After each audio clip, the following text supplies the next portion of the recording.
We are finally back with another season of the Ball Joey Pokemon Draft League, and this time, we're playing Generation 5, but with Dream World abilities. So let me explain. In Generation 5, we got what is the equivalent of hidden abilities. That was the first time we ever got that. Some Pokemon, like Dragonite with Multiscale, went on to be incredible Pokemon to this day. But other Pokemon didn't have their Dream World abilities allowed in Generation 5, like Contrary Superior.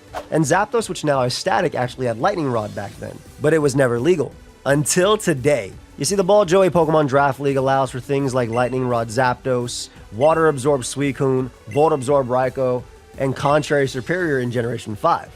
And I couldn't say no. I'll have 100 points to draft 9 to 10 Pokemon, though there are some complex bans like no Swift Swim plus Drizzle, Shadow Tag Chandelure is banned, Excadrill can't have Sand Rush, Superior is not allowed to use Hidden Power, etc. I was last pick in my draft, which means I get the wheel, so I get 2 Pokemon at once. The Pokemon I wanted first was Kyurem Black because I thought it'd be really cool just to click Choice Band Outrage in Generation 5 like I did back in the day. But when your last pick, the Pokemon that you want doesn't always make it to you, so I ended up getting Dragonite. Of course, with Multiscale, Dragonite is a prominent Dragon Dance sweeper, but the big thing is I do have Extreme Speed to clean up and have a great mixed move pool to threaten physical and special walls. The idea is I wanted a no BS Pokemon that doesn't care about what you throw at it and can just always deal damage no matter what. And with Generation 5 not having introduced the fairy typing, Dragonite looks extremely powerful. The original reason I joined this draft league is because I wanted to use Pokemon in Generation 5 that I was never able to use. While I was hoping that Shadow Tag Chandelure would somehow be in the draft, even though it wouldn't have made it to me,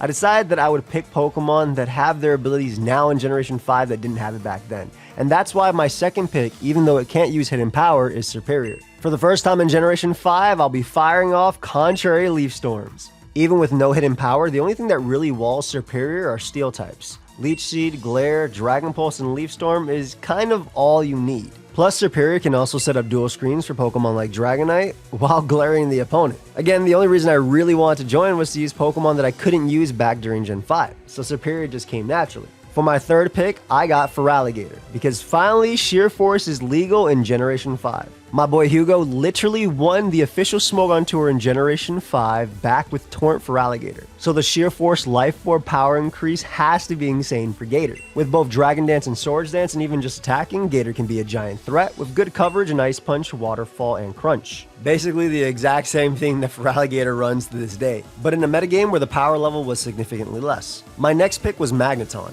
Because Superior cannot run Hidden Power, I wanted something to threaten Steel types. Even if I force them to run Shed Shell, that just means they don't have leftovers or any item. I can also make use of Eviolite on it, and that beautiful 70 base power Hidden Power. It also gives me a pseudo Dragmag with Dragonite plus Magneton. And for those wondering why I didn't pick Magnezone, Magnezone is actually banned because Brody has a personal problem with it, and I don't really want to go into too much detail after that. Because the whole theme of my team is Pokemon that got better in Generation 5 or weren't able to use their abilities, I decided to go a more HO route. And that's why my next pick was Cloyster. Cloyster got Shell Smash in Generation 5, changing its gameplay forever. Even though gems are banned in this draft league, Cloyster can provide spikes and toxic spikes for me, as well as rapid spin support, a deadly sweeper, and it also can take advantage of people going for dragon moves into Dragonite, as if they're physical attacking, Cloyster can set up on them. You see, my draft this time is a lot more offensive than usual, which is why my next pick is Lucario. I've used Lucario in a previous black and white draft league and it was insane, giving me priority in Swords Dance Extreme Speed,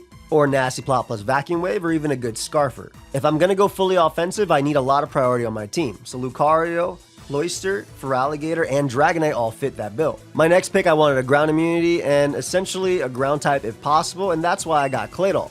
Claydol provides for me Stealth Rock support as well as Rapid Spin, another ground immunity due to Levitate, and even a Trick Room option. I'm actually breaking a lot of rules with this current draft that I personally set when it comes to drafting. The first rule I'm breaking on this draft is that I need a grounded poison type. A poison type that touches the ground, that way I can't get T-spiked.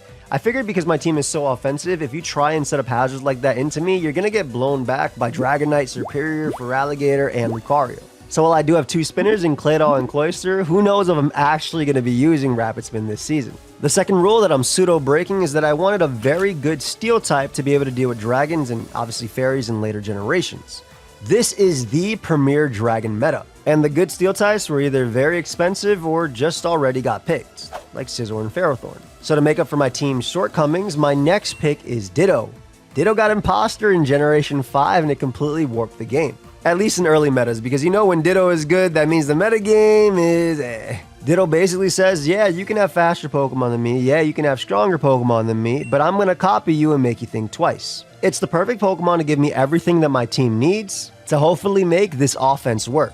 After this, I only had 2 points left, but I saw a 2-point Pokemon that looked really underpriced, and that's Gothorita. Gothorita is the pre-evolution of Gothitelle, and it still has Shadow Tag in this generation. With Eviolite, it can be bulkier than Gothitelle, and provides some nasty support via Shadow Tag. This Pokemon also completes my offensive core because you have to think twice about picking up an easy KO on some of my Pokemon if you don't want to lose your Pokemon. So that's my draft. However, I got a secret member. You see, randomly before the draft started, Brody put a Kricketune on my team for 20 points.